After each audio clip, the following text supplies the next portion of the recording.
Boa noite, meus amigos. A paz de Jesus, o Mestre Supremo, esteja em nossos corações.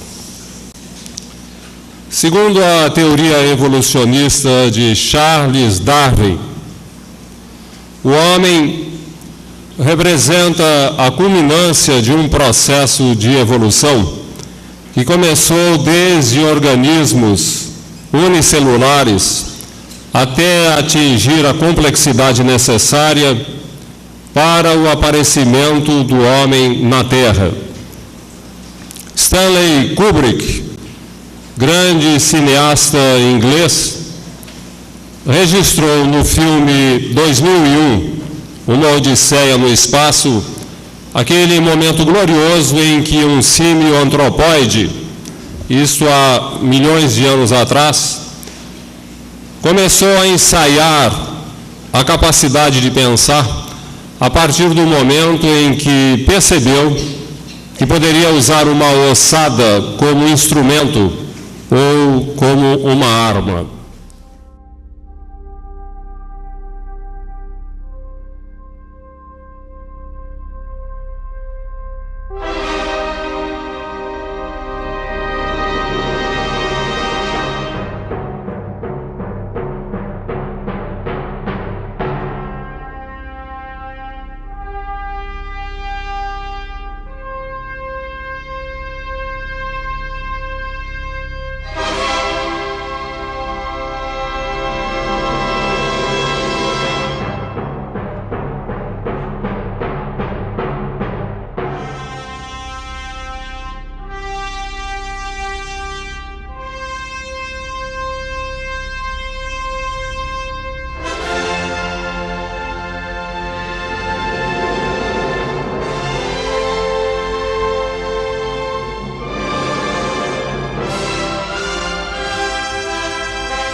A partir daquele momento glorioso surgia o Homo sapiens, o ser pensante, que haveria de estender os seus domínios sobre as aves do céu, os peixes do oceano, os animais da terra, conforme o simbolismo bíblico constante do livro Gênesis.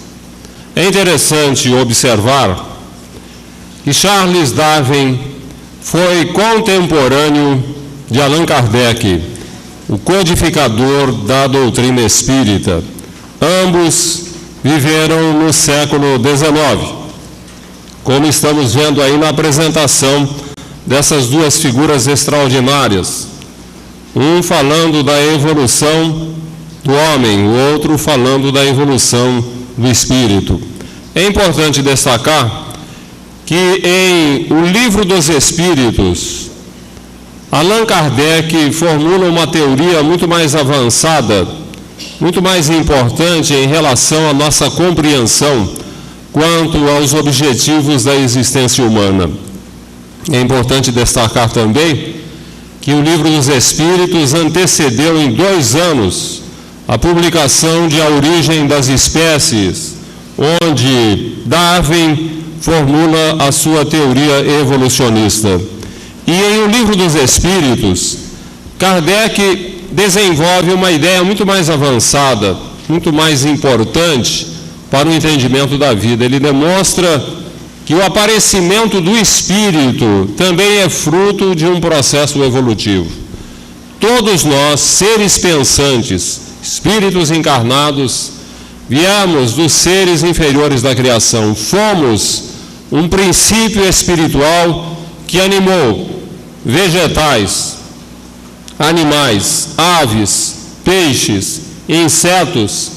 Transitamos por essas espécies inferiores como um princípio espiritual em evolução, até atingir a complexidade necessária para surgir o espírito, o ser pensante, que deveria desdobrar as suas experiências evolutivas rumo à perfeição. Se parece um tanto estranha essa tese defendida por Kardec sob inspiração dos Espíritos, é bom sempre lembrar que se Deus levou milhões de anos para fazer na oficina da criação esta veste de carne que nós ostentamos, ela é fruto, como destaca Darwin, de um processo evolutivo que demandou milhões de anos na oficina da criação. Por que é que o espírito, muito mais complexo, muito mais importante, haveria de ser criado num passe de mágica? Essa ideia não tem lógica, não dá para imaginar que o corpo demandou tanto tempo para ser construído e o espírito, de repente, num passe de mágica, Deus o estivesse criando. Todos nós vimos dos seres inferiores da criação. Fomos um princípio espiritual que animou esses seres. No livro Parnaso de Além-Túmulo, psicografia de Francisco Cândido Xavier, o espírito do poeta Augusto dos Anjos, grande poeta brasileiro, nos apresenta no poema Vozes de uma Sombra a ideia das nossas origens, naquele seu estilo escatológico profundo, um linguajar realmente difícil até, mas muito significativo nesta poesia, quando ele diz: de onde venho? Venho das eras remotíssimas, das substâncias elementaríssimas emergindo de cósmicas matérias, dos invisíveis protozoários, da confusão dos seres embrionários das células primevas das bactérias. Venho da noite eterna das origens, no turbilhão de todas as vertigens em mil transmutações fundas e enormes, do silêncio da mônada invisível, do fundo e negro abismo tétro e horrível, vitalizando corpos multiformes. Sei que evolvi e sei que sou oriundo do trabalho telúrico do mundo, da terra no imenso e vultoso abdômen. Sofri desde as intensas torpitudes das larvas microscópicas e rudes, a infinita desgraça de ser homem. O trânsito que fizemos da inconsciência para a consciência, da animalidade para a razão, foi longo, demandou, como já comentamos, milhões de anos, animando os seres inferiores da criação, mas conduzidos pelas forças da natureza, regidos pelo instinto que não nos dava margem para opções, para desvios. O ser inferior, seja um animal, um inseto, um peixe, uma ave, ele é guiado pelo instinto, ele não tem alternativas, ele é sempre guiado, contido em seus impulsos, assim como o homem que caminha rumo a uma determinada meta e ele tem uma estrada em linha reta da qual ele não pode se desviar. Assim veio o princípio espiritual em evolução, sendo conduzido pelas forças da natureza regidas pelo instinto, até atingir aquele momento em que, de repente, esse princípio espiritual atinge a complexidade necessária para se tornar um espírito, um ser pensante. Daí, esse trânsito da racionalidade ou da razão para a angelitude, ele deverá fazer com o seu próprio esforço. Não será mais conduzido, como acontecera outrora, da animalidade primitiva à razão. Agora, da razão à angelitude, ele tem que caminhar, descobrir os seus próprios caminhos, desenvolver as suas iniciativas, enfim, alcançar a angelitude. Isso agora regido por leis soberanas, que disciplinam os seus impulsos, que lhe oferecem condições para regular a caminhada. Sempre que ele se desviar, essas leis vão funcionar, no sentido de que ele retome aquela rota ideal. Dentre estas leis, muito bem apresentadas, definidas, desenvolvidas, pela doutrina espírita, nós poderíamos destacar a reencarnação. As experiências na carne serão repetidas e repetidas e repetidas, tantas vezes quantas forem necessárias, até aprendermos as lições da vida. A lei de causa e efeito. A semeadura é livre, a colheita será sempre obrigatória. É isso que determina a lei de causa e efeito. Você vai semear o que quiser, mas vai ser obrigado a colher, para que aprenda o que deve e o que não deve semear. A lei de sintonia psíquica preceitua que sejamos orientados, inspirados, conduzidos por forças espirituais que podem nos elevar às alturas ou precipitar no abismo, mas sempre de conformidade com o rumo que imprimamos à própria vontade. Isso tudo, meus amigos, sob o disciplinamento severo de uma mestra muito dura, muito rigorosa, mas muito eficiente, que corrige os nossos impulsos, que desperta em nós o anseio de caminhar, que nos estimula na jornada. Essa mestra nos é apresentada por José Petitinga, grande lidador espírita baiano, que nos diz assim: quando nasci, nasceste. Anunciaste minha vinda ao mundo com um gemido, e nunca mais de mim te separaste, sempre juntos os dois temos vivido. Conheço a tua garra, e tu conheces meus desejos, meus sorrisos, tudo. És tu que arrancas de minha alma as preces, tu que me obrigas a um bramir sanhudo. Nunca me deixas só. Se acaso o riso incauto vem de mim se aproximando, teu vulto ameaçador também diviso ao lado seu, os passos lhe espreitando. Parece que te abrasa ardente zelo por tudo que me segue e me procura. Tudo em mim tem a marca de teu selo, ideias, sensações, amor, ternura. A teus mais secretos pensamentos, ciosa espreitas, rancorosa e fria, e negas aos meus rudes padecimentos a extrema unção bendita da alegria. Quem, pois, és tu que tanto me acabrunhas? Quem és? Se me acompanhas como amante, por que cravas as longas unhas no peito meu sem forças arquejante? Quem és? Bem sei quem és, bem sei quem és.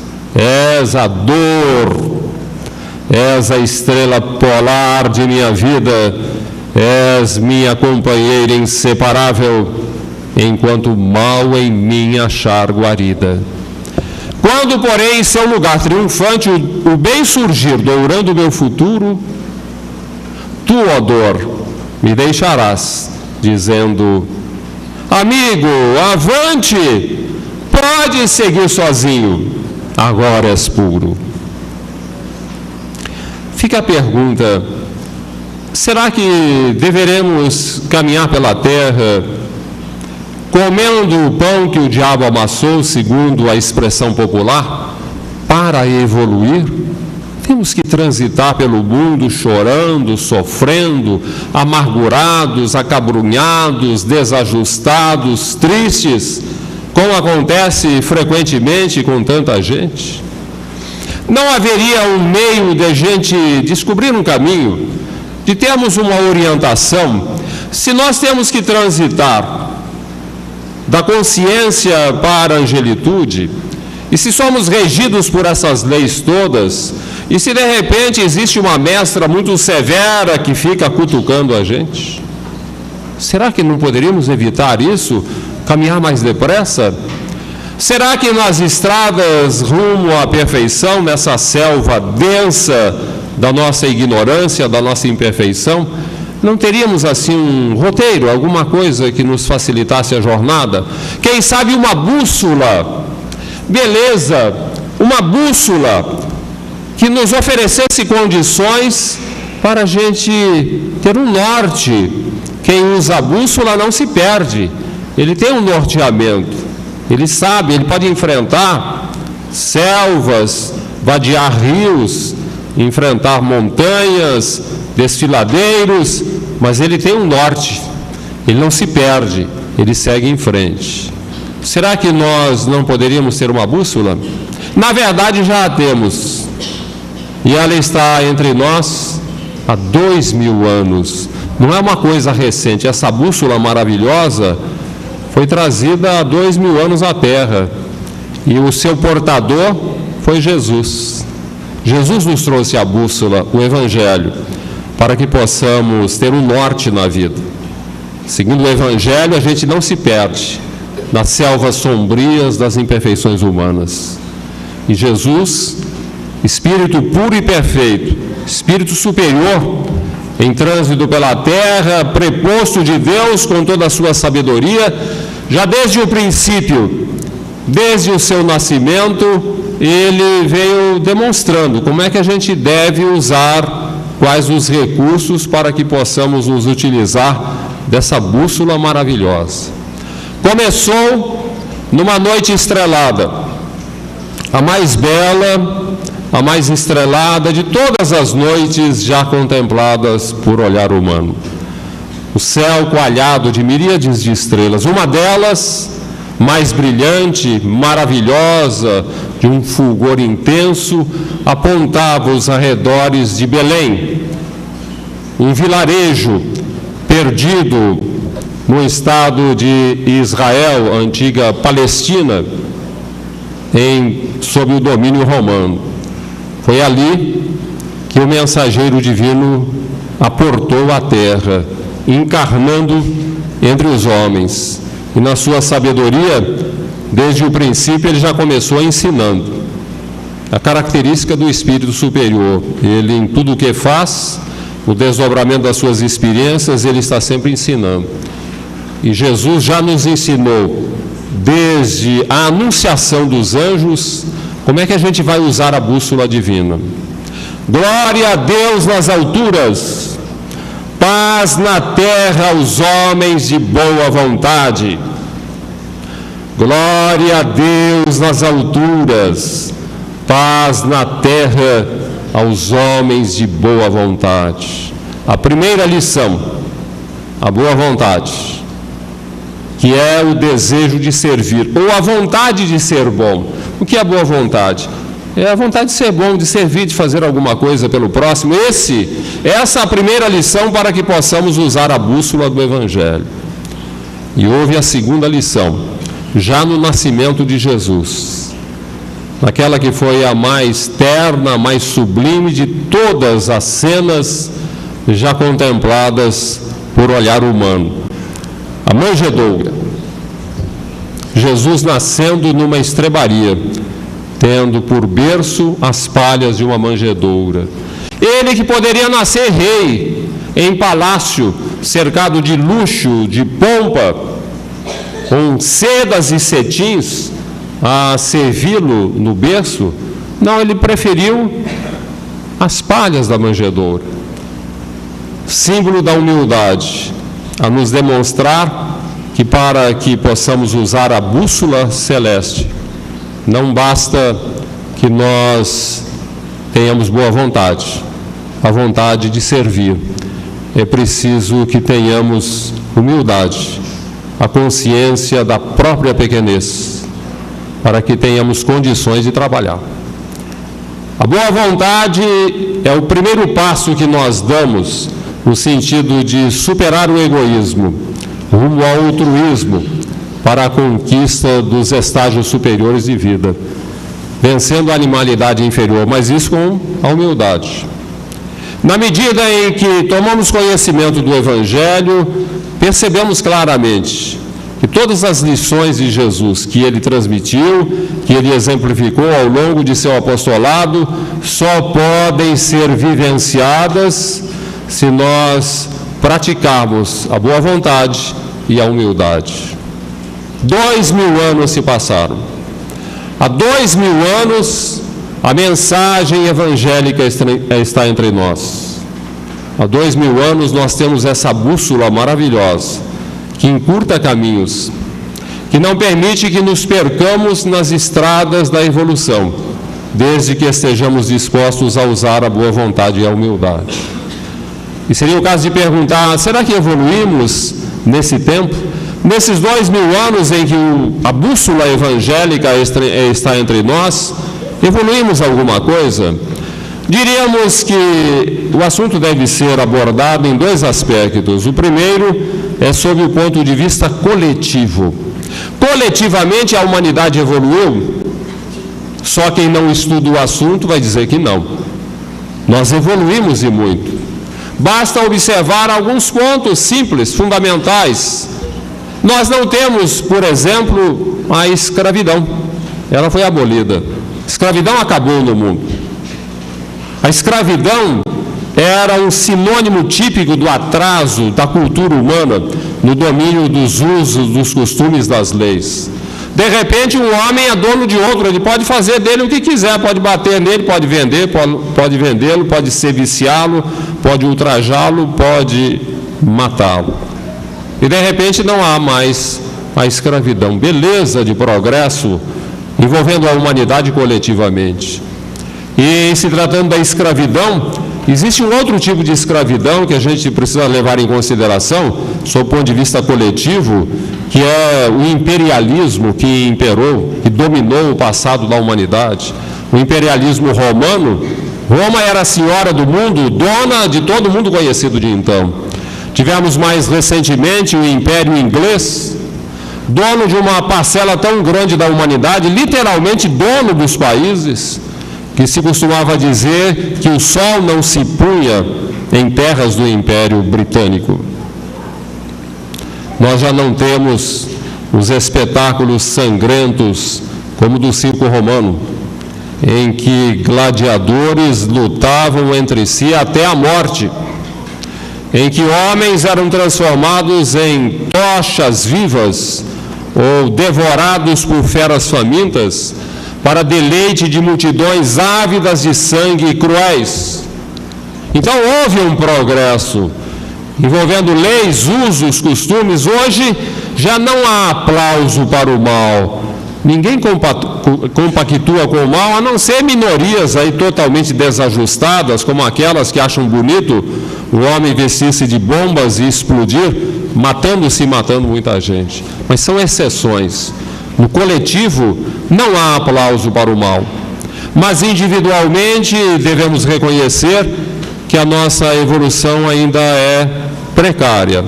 Individualmente, nós estamos muito longe ainda dos estágios superiores de evolução.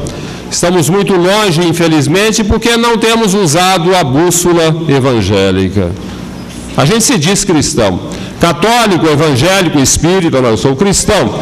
Eu aceito Jesus. Eu estou com essa bússola à minha disposição. Mas será que nós temos usado a bússola? Para usar a bússola é preciso ter boa vontade. É preciso ter humildade. É preciso estar disposto a servir com o reconhecimento da própria pequenez. Porque se nós não estivermos dispostos a servir com consciência de humildade, será impossível até nos congregarmos no serviço no campo do bem.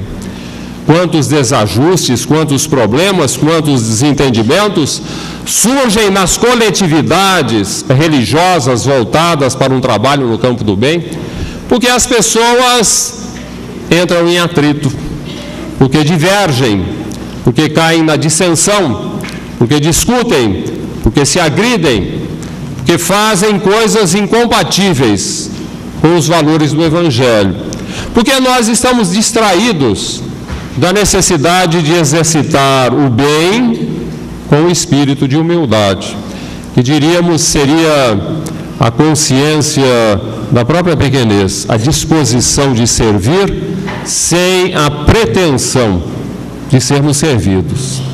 Somente assim nós estaremos realmente preparados para a vivência do Evangelho, para cumprir aquilo que Jesus espera de nós, e alçando o voo rumo a esferas mais altas, conquistando o direito de nos entrevistarmos um dia com Jesus, ou de senti-lo no próprio coração, de maneira que possamos viver de uma forma mais tranquila, mais disciplinada, e mais feliz. Humberto de Campos, grande escritor brasileiro, em determinada época, a partir da década de 50, ele começou a transmitir mensagens por intermédio de Chico Xavier. Numa delas, ele nos conta uma história maravilhosa, que deve servir de exemplo para nós e de inspiração nos propósitos de cumprirmos aquilo que Deus espera de nós nos caminhos da dedicação ao bem com o espírito de humildade. Conta ele que alguns espíritos tanto cresceram em empenho de ajustar-se ao Evangelho, tanto trabalharam em favor da sua própria renovação, que mereceram uma viagem às regiões alcandoradas, nas vizinhanças da residência de Jesus, os palácios celestes habitados por Jesus. Não eram espíritos puros e perfeitos, ainda reencarnariam muitas vezes, ainda tinham muita coisa a superar. Mas pelos seus méritos, pelo seu trabalho, habilitavam-se àquela viagem maravilhosa nas vizinhanças da morada celeste de Jesus.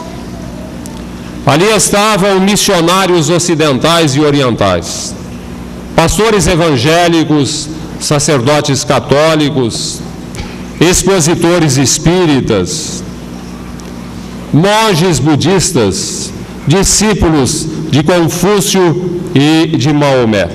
Acima de todas as divergências em matéria de fé, haviam adquirido a unidade fundamental. Sentiam-se todos filhos de Deus e, consequentemente, irmãos. Um dos espíritos ali presentes parecia destoar do brilho do conjunto. Tratava-se de um antigo lidador de camelos. Ibrahim al-Mandeb fora apenas um dedicado servidor nas areias escaldantes do deserto, sempre disposto a ajudar o semelhante. Trazia os pés descalços, as vestes rotas exibiam manchas sanguinolentas, dizendo do seu trabalho, socorrendo feridos de toda a natureza. As mãos pareciam vestidas de couro de camelo, tantas eram as rugosidades adquiridas nos rudes labores da fraternidade. Os cabelos revoltos e enevoados diziam das muitas tempestades de areia que enfrentaram no deserto para socorrer viandantes desprevenidos. As faces macilentas eram a pesada armadura de 2 olhos belos e lúcidos, mas encovados e tristes, como se não houvessem superado ainda a pavorosa visão das misérias humanas que ele sempre socorrera, respeitoso e gentil. Isolado num canto da festa, Ibrahim al-Mandeb observava 2 entidades angelicais que conversavam com os presentes, fazendo anotações num pergaminho celeste. Em dado momento, as 2 entidades aproximaram-se dele. Amigo, perguntaram, a que escola religiosa pertenceste na terra? Ao que o beduíno redarguiu, interrogando, a que devo a pergunta? É que o Senhor deseja conversar com um dos visitantes do lar celeste? E estamos anotando aqui neste pergaminho o nome daqueles que mais profundamente o amaram no mundo. Ah, suspirou o beduíno, não se preocupem comigo. Nunca pude consagrar-me ao Senhor e com franqueza ignoro por que estou aqui, já que não posso ter lugar dentre os eleitos da fé. Que fizeste entre os homens? Perguntou a entidade. Ah, que o Senhor me perdoe a desfaçatez, mas nunca pude pensar mais intensamente nele, porquanto o deserto estava repleto de irmãos em sofrimento que eu tentava socorrer. Nunca pude cogitar das belezas do paraíso, porque as minhas mãos estavam sempre ocupadas atendendo os sofredores de todos os matizes. E vendo que o ancião começara a chorar humilde, a segunda entidade aproximou-se dele. Sim, meu irmão, evidentemente não podemos inscrever seu nome dentre aqueles que mais profundamente amaram o Senhor, mas inscreveremos seu nome como de alguém que amou profundamente o semelhante. O beduíno agradeceu emocionado, enquanto os participantes daquela augusta assembleia comentavam a estranha situação daquele espírito que nunca pudera consagrar-se ao Senhor porque estava demasiadamente ocupado em atender os seus irmãos. Passaram-se momentos de expectativa. Todos aguardavam ansiosamente a escolha do Senhor, com quem ele iria avistar-se. Depois de alguns momentos, um grupo de entidades angelicais penetrou o pátio engalanado, trazendo uma grande faixa luminosa que, aberta, revelou em letras garrafais o nome do escolhido do Senhor, Ibrahim al-Mandeb. O Senhor desejava conversar com ele. Há 2000 anos, meus amigos, Jesus deseja conversar conosco. Espera por nossa adesão à bússola evangélica. Aderir como? Como usar a bússola? Humildade e o desejo de servir. Como Ibrahim el-Mandeb. É a humildade e o empenho de servir. Isso será suficiente para que nós possamos conquistar aquele galardão maior, que são as marcas do Cristo. Aquelas marcas do sacrifício dos interesses pessoais em favor do bem comum. Essa é a grande mensagem que deve merecer a nossa meditação nesses dias que antecedem o Natal. Nesses dias em que a humanidade parece mais perto de Jesus. Humildade, espírito de serviço, espírito de sacrifício dos interesses pessoais em favor do bem comum. Estas são as marcas do Cristo, que nos habilitarão ao encontro com Ele. E não tenhamos dúvida nenhuma, se nós conhecemos bem a doutrina espírita, se percebemos esse ciclo de reencarnações na Terra, que vem se multiplicando indefinidamente em favor da nossa evolução, se nós estudarmos o assunto, vamos perceber que é justamente para conquistar as marcas do Cristo que nós estamos aqui, enfrentando problemas, dificuldades, dissabores, que apenas nos estimulam a procurar os porquês da vida e a encontrar a bússola sagrada para que conquistemos as marcas do Cristo. E certamente, meus amigos, muitas vezes, enquanto no plano espiritual, antes de reencarnar, teremos orado dizendo assim: Senhor, quando me deres o privilégio do renascimento no berçário do mundo, entre as necessidades que apresento e aquelas que não vejo, eis, Senhor, o desejo em que dia por dia me aprofundo. Deixa-me renascer em qualquer parte, entretanto que eu possa buscar-te onde constantemente continuas, trabalhando e servindo em todas as estradas, para que eu também tenha as minhas mãos marcadas, como trazes as tuas. Quanta ilusão em que me debatia, crendo que o desespero fosse prece, a rogar-te alegria e segurança, sem que eu nada fizesse. Imitava na terra o lavrador sem rumo, a temer pedra e lama, vento e bruma, aguardando milagres de colheita, sem plantar coisa alguma. Entretanto, Senhor, agora sei que o trabalho é divino compromisso, estímulo dos céus, guiando-nos os passos, e que por atender a semelhante lei, puseste ambas as mãos em nossos braços, por estrelas de amor e de serviço. Assim, quando efetues as esperanças em que me agasalho, e estiver entre os homens, meus irmãos, que eu me esqueça em trabalho, e me lembre das mãos. Não me des tempo para lastimar-me, que eu busque tão somente a luz que me acenas. No anseio de seguir-te quero trabalho apenas. Dá que eu seja contigo onde estiveres uma réstia de paz. Que eu seja alguém sem destaque, sem nome, que se ouvide no bem. E se um dia uma cruz de pedras ou de agravos reclamar-me a tarefa e o coração, não me largues ao susto a que me enleie. Ajuda-me a estender as próprias mãos aos cravos da incompreensão que me rodeie, entre bênçãos de fé e preces de perdão. Não consintas que eu retorne ao tempo morto, da ilusão convertida em desconforto. Dá-me os calos da paz nas tarefas do bem, a servir e servir, sem perguntar a quem. Ouve, celeste amigo, aspiro a estar contigo longe de minhas horas desregradas, onde sempre estiveste e sempre continuas, plantando amor em todas as estradas, para que eu também tenha as minhas mãos marcadas, como trazes as tuas. Jesus nos abençoe.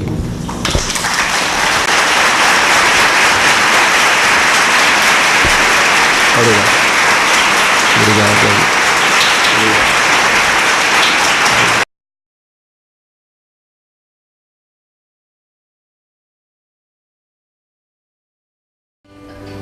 Boa noite a todos.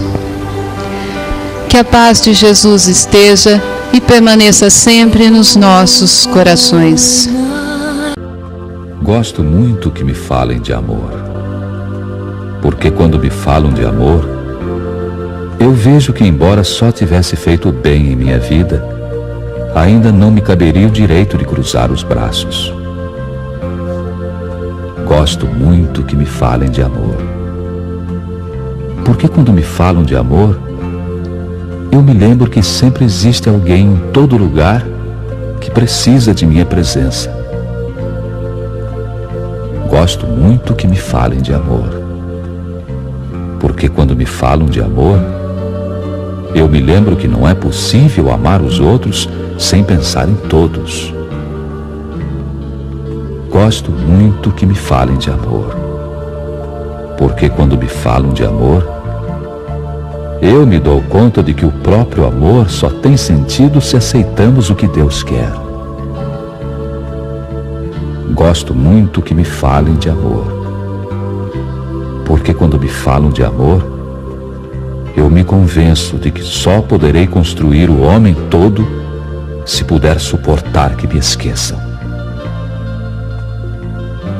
Gosto muito que me falem de amor, porque quando me falam de amor, eu sinto que se ele é suavidade quando começa, deve passar pelo Calvário quando deseja chegar ao fim.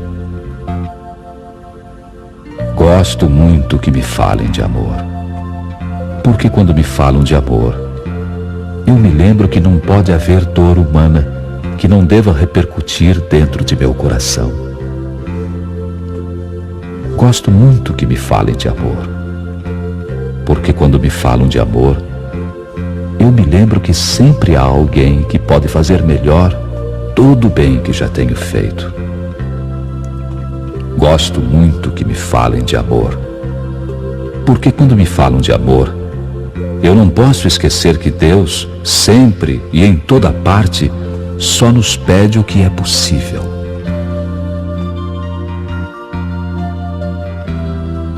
Gosto muito que me falem de amor, porque quando me falam de amor, eu creio mais firmemente que se quero ser lembrado de todos, não posso me esquecer de ninguém.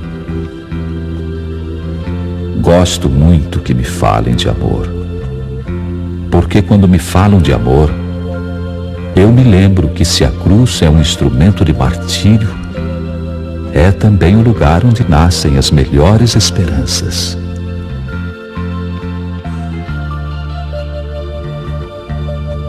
Gosto muito que me falem de amor, porque quando me falam de amor, eu vejo que se Deus me amou antes que o tempo fosse tempo, é para que eu aproveite o tempo com urgência de amar. Gosto muito que me falem de amor, porque quando me falam de amor, eu creio que se o amor não pode ver ninguém infeliz, ele só se contenta quando vê todo mundo feliz. Estamos aqui reunidos nesta noite e hoje pedindo permissão à nossa razão, pedindo licença às letras e ao conhecimento, porque hoje é a noite do nosso coração. É a noite em que fomos convidados a viver uma história de amor.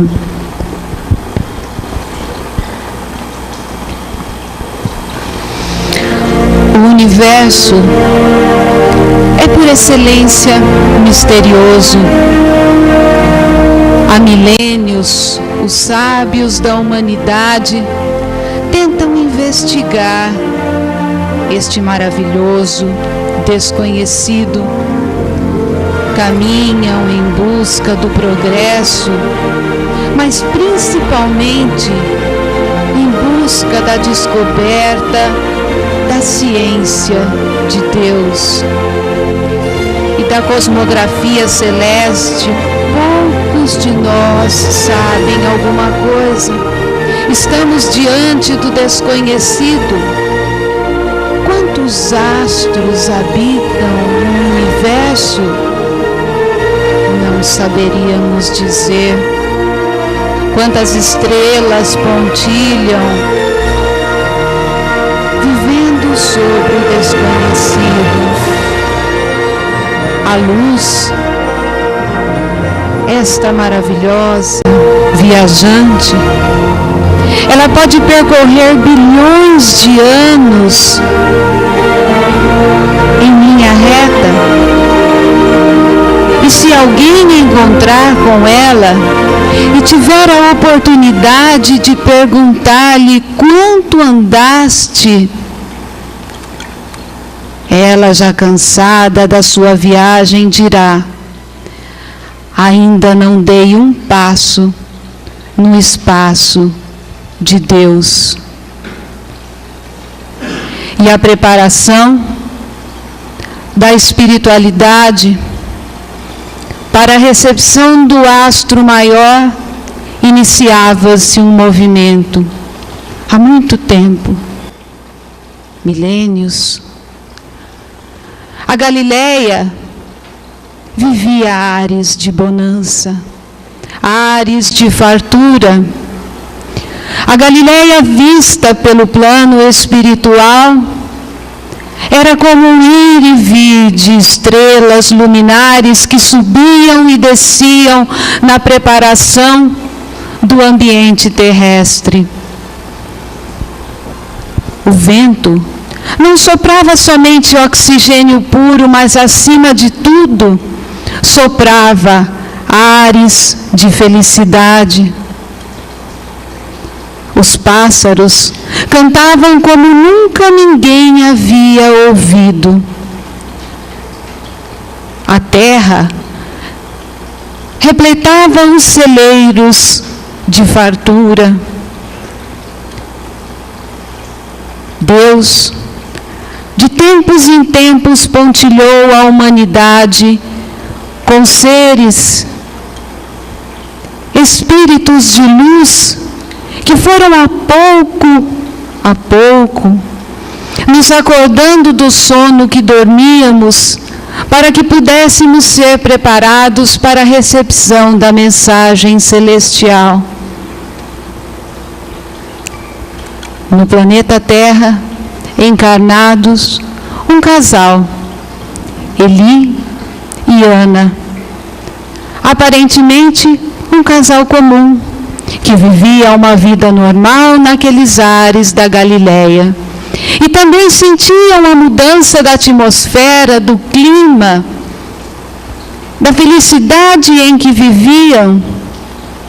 E Ana, numa noite, através do sono físico, porém acordada em espírito, se encontra com um ser, uma entidade celeste, que em forma de luz se aproxima e diz: Ana, prepara-te. A tua missão é a de receber a pequena menina, que será portadora da mensagem celeste. E da mesma forma, da mesma forma, Eli, da mesma noite em sono, recebe também a anunciação de que serão aqueles, o casal escolhido para acolher dentro do lar aquela que traria o astro maior até nós. E quando os dois acordam em estado de júbilo, ao mesmo tempo contam o suposto sonho que tiveram e percebem que não havia sido um sonho, mas sim uma mensagem dos céus. E a missão se cumpre. Pouco tempo depois, nasce a pequenina Maria. Ao mesmo tempo, um sacerdote do templo havia sido informado de que a pequena menina nasceria e que ela seria aquela que traria até nós a mensagem das mensagens. E quando chega à casa de Eli e Ana, se depara com a pequenina, cuja luminosidade e vibração era tão grande, uma beleza que jamais havia sido vista naquelas paragens. Ficou maravilhado e entendeu a mensagem de Deus. E a menina Maria cresce com uma luz que resplandece todo o ambiente pelo qual adentrava. Não era uma menina comum. E a sua fala, a sua mensagem de fraternidade, de esperança, de felicidade, aos poucos começa a ser dissipada a todos os cantos. E as notícias correm, e todos começaram, curiosamente, a chegar na residência de Eli e Ana, para conhecer a menina de que todos falavam. Pouco a pouco, a família não pôde ter o seu dia a dia dentro de uma normalidade, porquanto muitos gostariam de conhecer a menina, gostariam de saber o que ela tinha para trazer, gostariam de estar próximo à felicidade e à paz que ela emanava. Nesse mesmo tempo, os sacerdotes do templo, que mais estavam preocupados em advogar em causa própria e não representar Deus na terra, começaram a temer, porque a mensagem de fraternidade e igualdade que a menina trazia, de certa forma, abalavam o poder que eles tinham, e se preocuparam, pensando que precisavam silenciar a voz dessa menina. Tolos somos nós, os homens. Temos a pretensão de tentar calar a voz de Deus. E os sacerdotes correm à casa da menina, oferecendo aos pais para que ela fosse levada para o templo. Lá, teria condições de crescer com boa cultura, um bom tratamento, e principalmente para eles, ela estaria trancafiada dentro de um templo de pedra. A sua mensagem não poderia sair dali, pois tendo Maria próxima a eles, eles poderiam controlá-la melhor, tirar essas ideias que a menina trazia, de que os templos precisariam abrir as suas portas, dividir o seu ouro, a sua fortuna, trazia essa ideia de igualdade que tanto incomodava.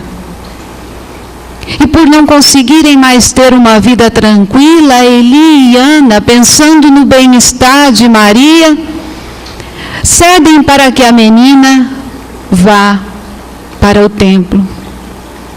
E assim ela segue. Mas é impossível escondermos a luz, prender a luz. E Maria resplandece dentro do templo, no seu contato diário com as atividades exigidas pelo local, no contato que tinha com as outras virgens que lá habitavam.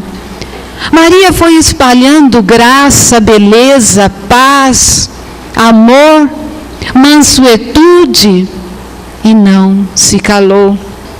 Pois a sua mensagem, a mensagem da qual ela era portadora, era muito superior à vontade dos homens.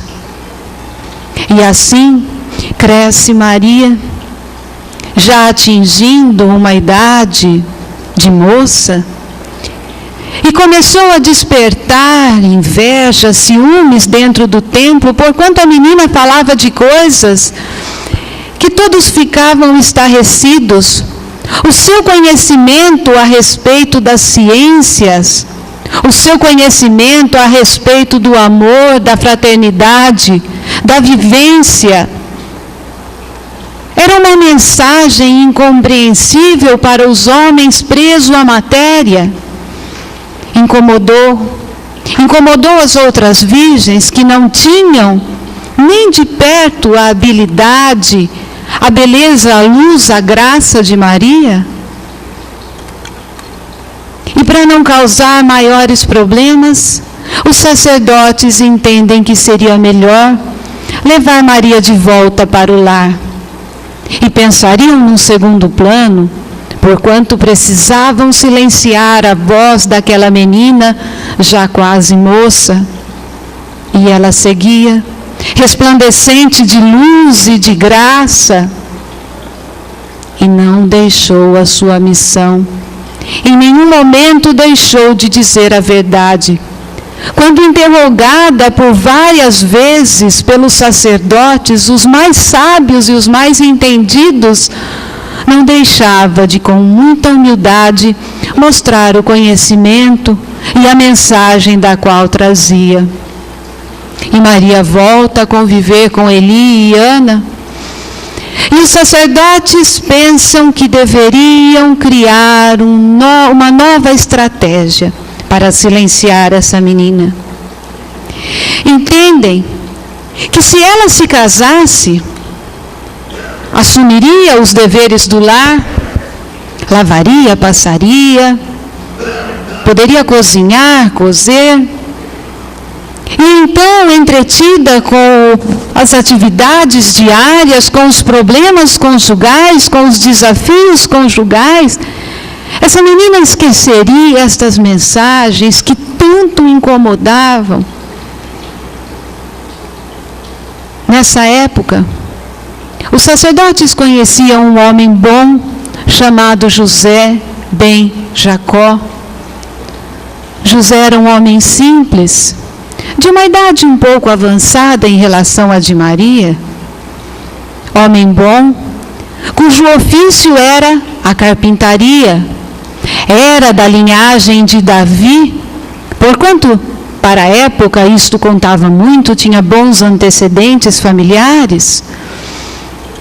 Fazia uso da carpintaria como ofício e trabalhava com as plantas e as ervas para ajudar o próximo.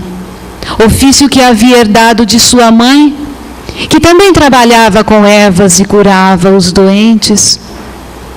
Este homem bom, justo, honesto e trabalhador havia sido convidado para participar da fraternidade dos essênios, uma comunidade que visava trabalhar em favor do próximo, ajudar os doentes, os esquecidos, os abandonados, levar carinho, conforto, consolo àqueles que precisavam.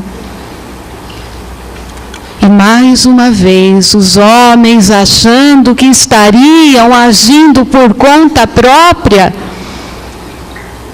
estavam sendo mais uma vez portadores da mensagem de Deus. Era como se Deus guiasse estes homens com o seu dedo muito sutilmente. E os sacerdotes, achando que estavam agindo por pura ideia de um plano que viria abafar Maria. E quando é proposta esta ideia a José, primeiramente ele relutou, pois sabia dos comentários que todos diziam sobre Maria. Era uma menina de muita grandeza, da qual ele não conseguiria conviver.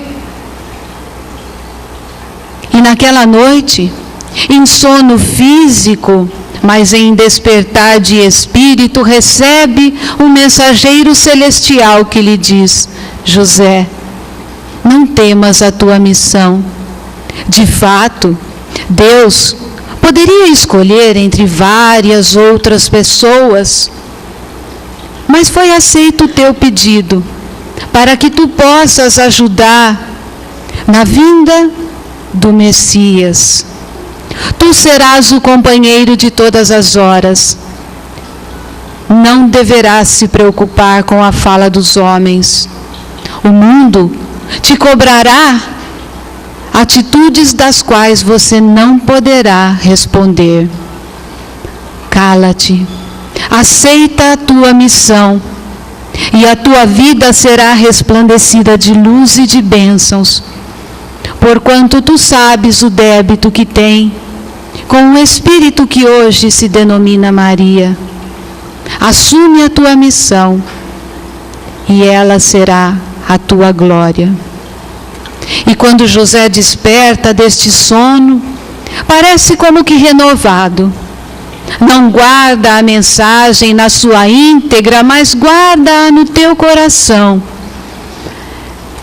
E fortalecido, aceita a missão que lhe cabe.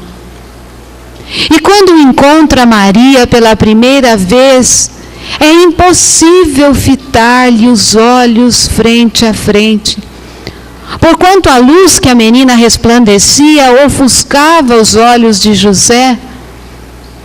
Mas ele aceita firme a sua missão. E assim acontece. Os sacerdotes felizes, pois haviam concretizado o plano que lhes traria segurança. O poder estava garantido. Ninguém haveria de abalar de novo o poder dos religiosos da época. E assim segue Maria e José, numa adaptação de uma vivência muito distante, muito difícil. E certa vez, cansado, José confessa a Eli, com os olhos banhados de lágrima, diz: olho para Maria, mas parece que ela vive em outro mundo. Eu vivo num mundo e ela em outro. E ele diz: está certo, José. Maria não é realmente deste mundo. Está entre nós, mas não é deste mundo. Aceita a tua missão. Não reclame. Não questione. Cala-te.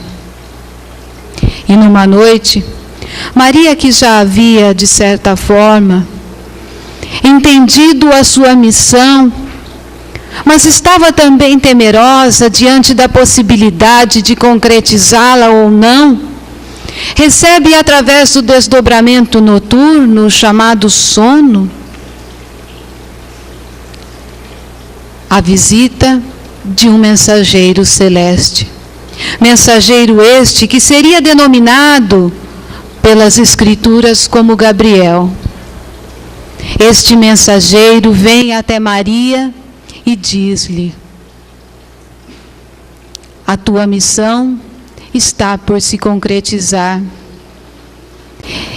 recebe em teu ventre aquele que será portador da mensagem celeste, aquele que será o divisor das águas, aquele que acalmará as nossas dores, curará as nossas feridas, trará bênção para as nossas vidas.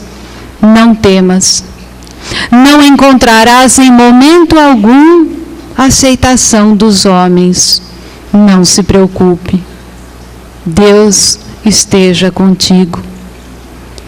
E na mesma noite, José recebe também a visita de uma entidade celestial que lhe narra os fatos acontecidos e diz: José, não se preocupe com a cobrança dos homens.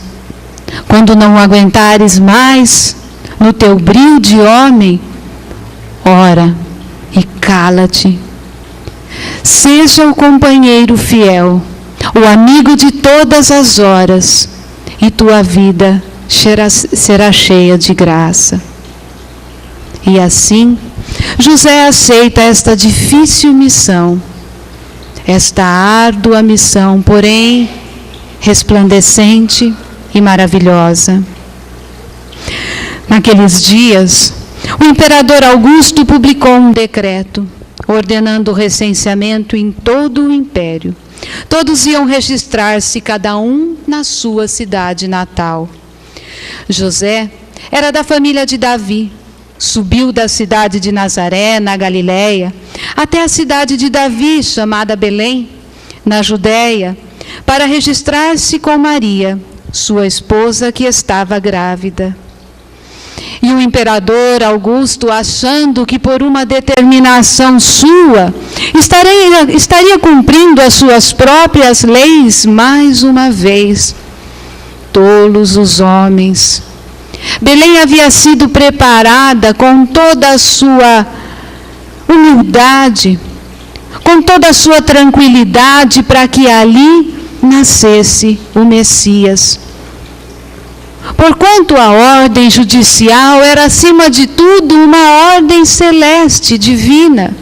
Era uma ordem de Deus, para que o casal se encaminhasse para as terras de Belém. E assim fizeram. A verdade nunca aparece em um só ponto. Vários sábios e profetas foram avisados da chegada do Messias, que ele nasceria através de Maria e que ele nasceria na cidade de Belém. Muitos sabiam desta notícia, porquanto vários mensageiros celestes haviam trazido a boa nova. E assim, seguindo, eles seguem caminho a Belém. E aquela noite, que parecia a mais escura de todas as noites, porquanto não havia lugar em nenhuma das estalagens, porque muitas pessoas haviam se locomovido até a cidade por conta do recenseamento, todas as estalagens estavam cheias. Não havia um lugar onde Maria e José pudessem passar a noite. E aquela noite, que parecia ser muito escura, foi a noite mais iluminada que a humanidade já viu.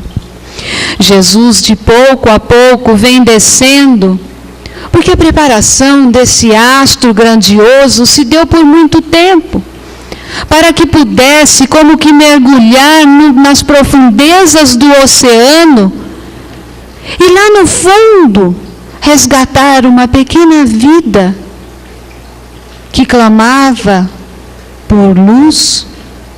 Assim Jesus desce pouco a pouco, de degrau em degrau. Tentou apagar-se para não ofuscar o nosso planeta, mas foi impossível. Porquanto um rastro de luz foi visto no céu, quando esse astro desce até nós, rasgando a noite escura das nossas almas, rasgando o véu que nos trazia cegos. É assim que vem Jesus. E esse astro, como que a rasgar a nossa ignorância, chega. Naquela região, havia pastores que passavam a noite nos campos, tomando conta do rebanho. Não tenham medo. Eu anuncio para vocês a boa notícia que será uma grande alegria para todo o povo. Hoje, na cidade de Davi, nasceu para vocês um Salvador, que é o Messias, o Senhor. Isto lhes servirá de sinal. Vocês encontrarão um recém-nascido, envolto em faixas e deitado na manjedoura. Jesus está prestes a nascer. Os pastores seguem a que folcloricamente chamamos de estrela guia, mas nada mais foi do que a movimentação deste astro celestial que desceu até nós. E é nesse local que nós vamos agora. Jesus está prestes a nascer. Para adentrar a este lugar, é preciso que nos desarmemos. Deixemos de lado todas as nossas preocupações, as nossas dores, as nossas aflições. Permitam-se essa viagem há mais de 2000 anos atrás.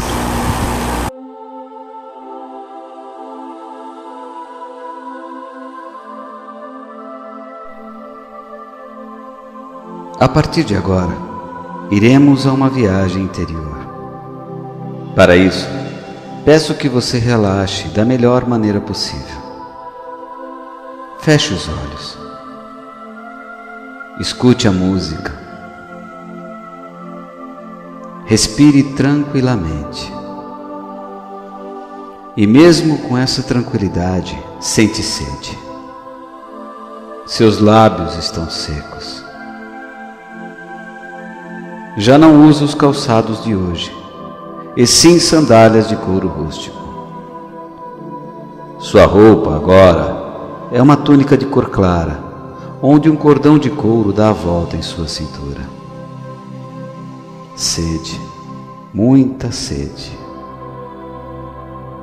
Hora de encontrar o precioso líquido, a água. Em pensamento, caminhe para fora do ambiente, até a rua. Sua sede aumenta. E logo ao sair, percebes que não é a rua de sua cidade. E que apesar de noite, a claridade do céu é como um farol direcionado para aquela comunidade. Olhe para o alto. Veja a lua. Está acompanhada por uma estrela nunca antes vista, e seu brilho é imensurável. Encontra-se agora na entrada de uma pequena cidade. As casas são de cor branca, como que caiadas. As ruas são estreitas, de terra batida. Caminhe por essa rua que agora vê. À sua volta, a população local não percebe a sua presença. Sua respiração está ofegante de tanta sede. E por não conhecer alguém, sente medo de pedir água. Veja janelas. Através das luzes amarelas de candeias, sombras de pessoas compõem o balé de um lar. Continue a caminhar. Logo se aproxima de uma casa diferente. Observe melhor. Pelo número de janelas, é uma pousada. E ao lado, um pequeno portão que leva a um corredor. De súbito, aparece uma senhora de idade avançada e pele bronzeada pelo sol da Galileia. Ela abre o portão como a saber de sua sede. Convida você a entrar. Siga-a pelo corredor. Não tenha medo.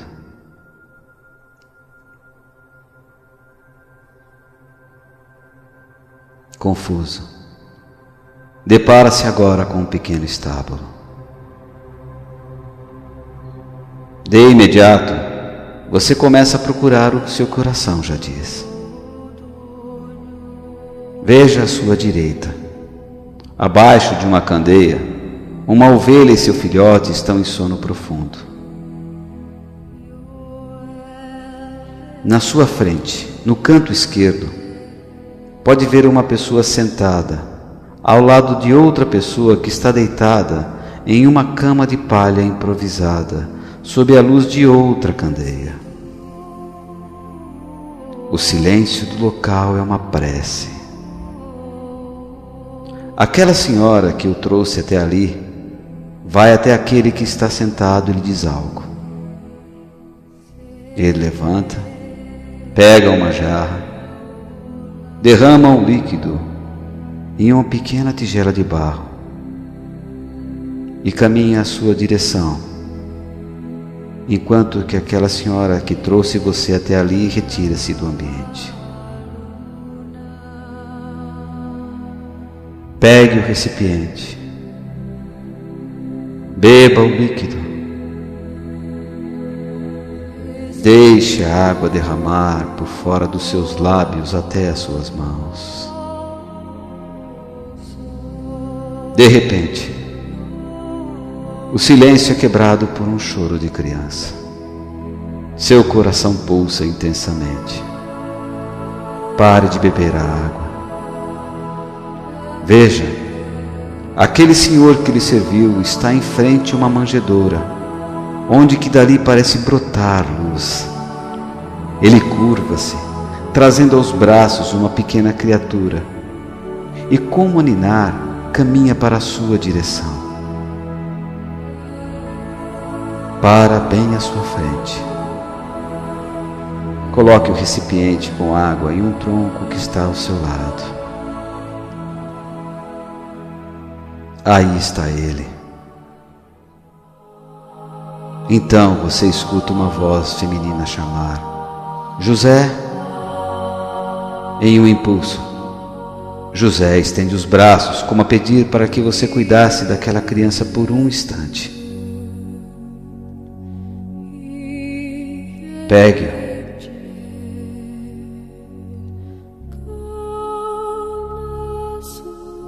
Aí está o divino presente.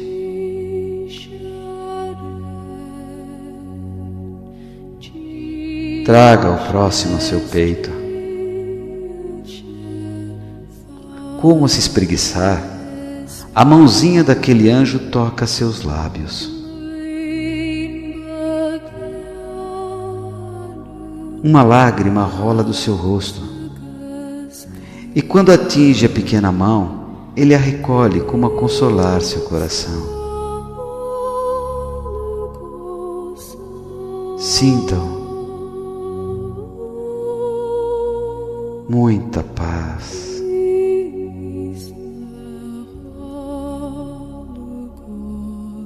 Muita paz.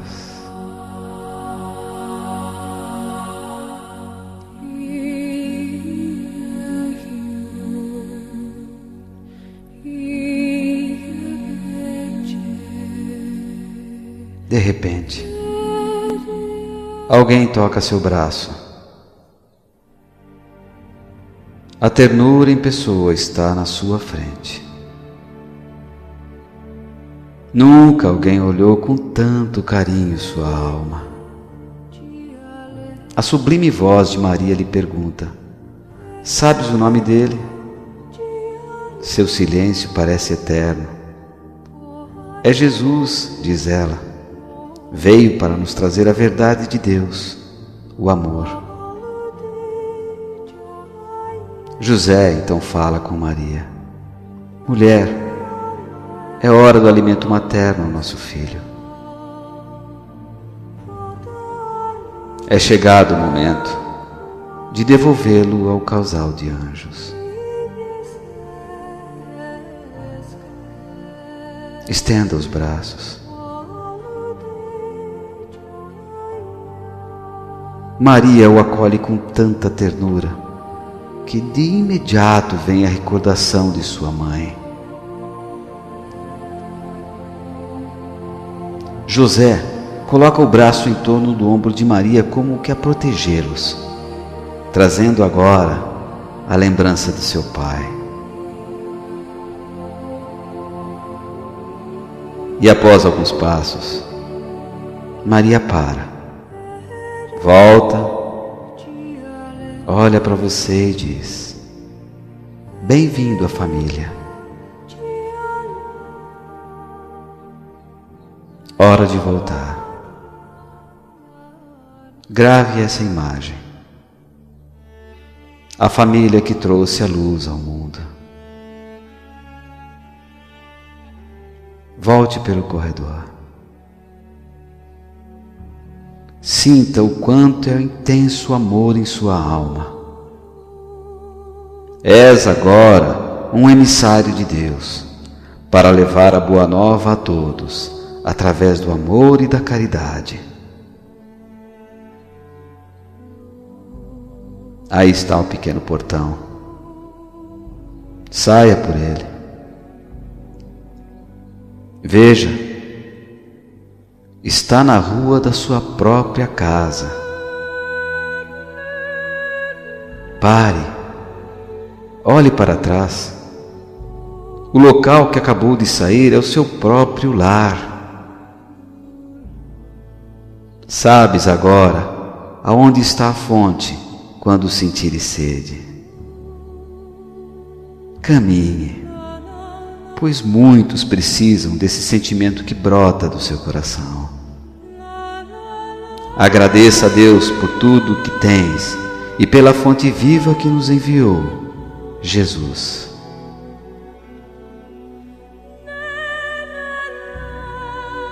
Abra os olhos lentamente. Respire. Muita paz. Muita paz.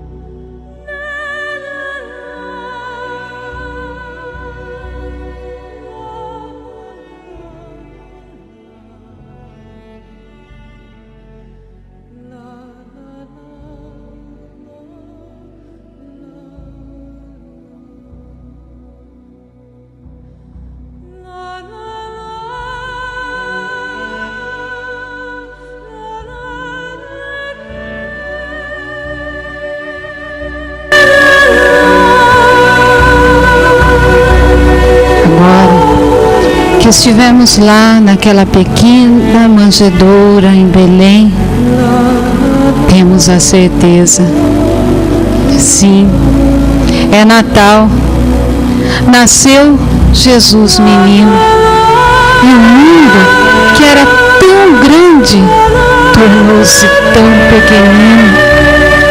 Sim, é Natal, os homens deram-se as mãos, esqueceram o egoísmo e agora são todos irmãos. Sim, é Natal, por poucas horas somente, que juntas formam um dia tão diferente. Ó Deus que me escutai, fazei que os outros dias sejam todos iguais.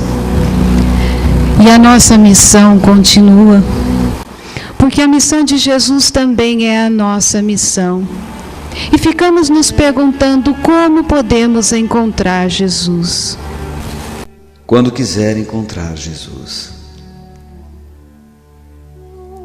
Quando quiser encontrar Jesus, olhe bem ao seu redor, chegue bem perto de cada coração e escute o que cada um tem a dizer. Quando quiser encontrar Jesus, olhe nos olhos de uma criança e deixe o amor te levar. Quando quiser encontrar Jesus, olhe para dentro dos lares daqueles que sofrem a escassez de toda sorte, do pão, do leito, do amor, da paz. Quando quiser encontrar Jesus, sai de ti um pouquinho, esquece as tuas dores, tampa todas as tuas feridas, esquece as mágoas guardadas, embrenha-te em outra vida. Quando quiser encontrar Jesus, vai até o leito de dor, acalenta a chaga alheia, cobre do frio o doente esquecido. Quando quiser encontrar Jesus, sai dos templos, anda pela rua e abraça teu irmão. Quando quiser encontrar Jesus, vai até o cárcere e perdoa a todos que lá estão, levando amor e compreensão. Quando quiser encontrar Jesus, larga a mesa farta e leva o pão para a rua. Conversa, ama, dança e te alegra, pois teu irmão Jesus está próximo de ti, quando tu fores simplesmente teu irmão.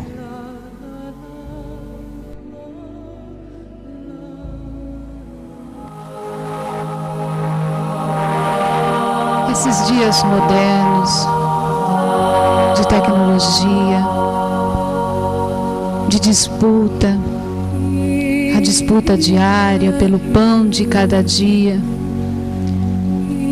tem feito do homem moderno, tem deixado o homem moderno muito entristecido. Buscamos a felicidade nas quinquilharias e coisas nenhumas da vida. Lutamos tanto, brigamos tanto. Por quanto? Esse questionamento não só deve ser feito nesses dias, onde os ares de renovação trazidos pelo pequeno Jesus na manjedoura enchem a nossa alma de esperança, mas devemos diariamente buscar a resposta no fundo das nossas almas. O que tem sido esses dias para nós? No que temos investido? No que temos trabalhado? No que temos nos desgastado? Como vejo o outro? Quando olho para o outro, o que vejo?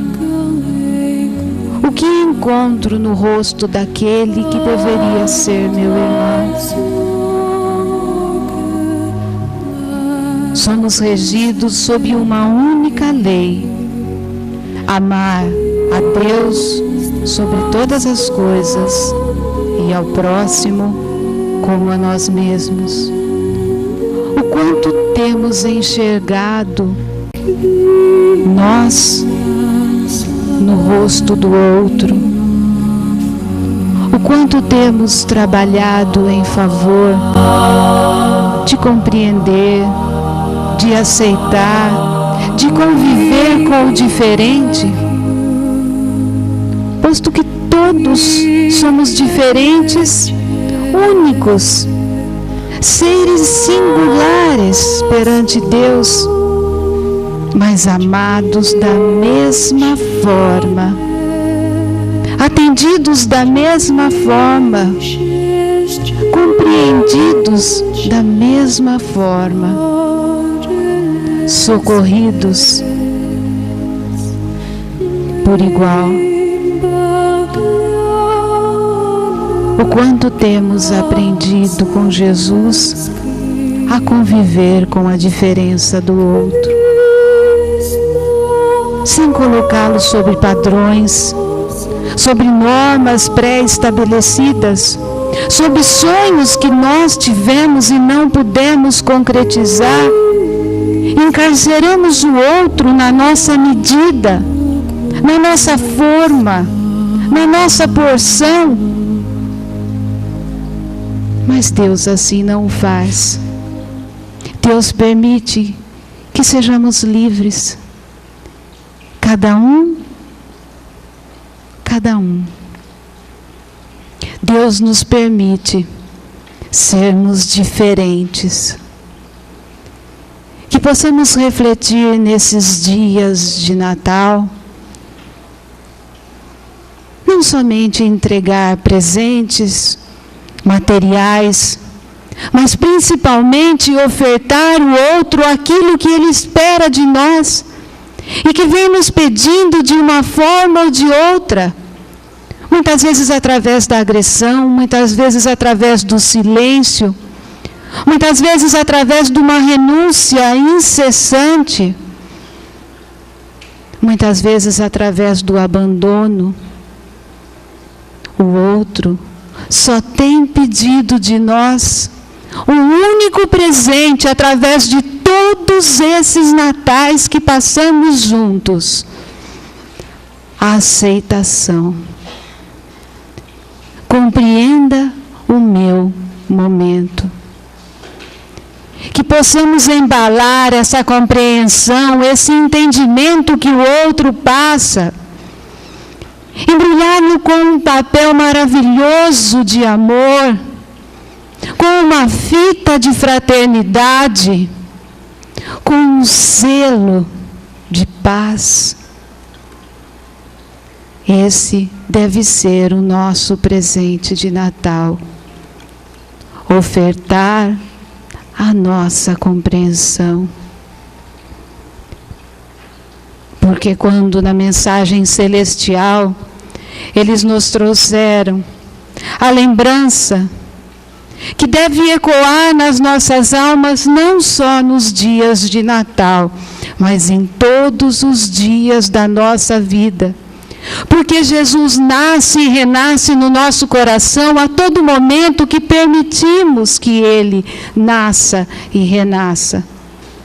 Quando nós deixamos Jesus entrar na nossa casa, no nosso coração, não como um convidado especial, mas como um morador diário, escutaremos a mensagem celestial nos dizendo: glória a Deus nas alturas, paz na terra, boa vontade, aceitação para com os homens. A todos nós, um grande e feliz Natal todos os dias.